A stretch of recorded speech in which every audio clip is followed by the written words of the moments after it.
12 годишно момиче пееше все напред и момче без сърце, тя се е раждала буквално, когато тия песни са били актуални.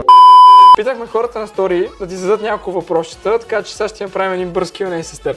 Кажи ми, Галин не е Галин без. Без музиката, без фитнеса, без близките си. Кажи ми, скоро може да чакаме някакъв нов хит от тебе? И аз подготвям неща интересни, но като цяло искам малко да забавя тази година и пускането на проекти. Нека малко да им залипсвам на хората, да им домъчне за мен и точно когато им е най-мъчно, тогава да пусна проекта, който съм замислил. Преди баловете, при всички положения ще се погрижа за доброто настроение на хората. Каква е твоята нагласа всяка сутрин, когато ставаш?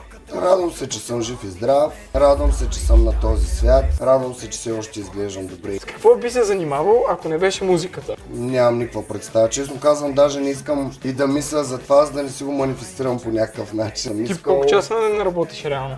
Ако съм в студиото, мога да отпера и по 12, 13, 14 часа. Как разграничаваш приятелските отношения от работните, нали, когато трябва да се скараш на някой? Балансирани сме с моите изпълнители, работим си перфектно и всичко е точно.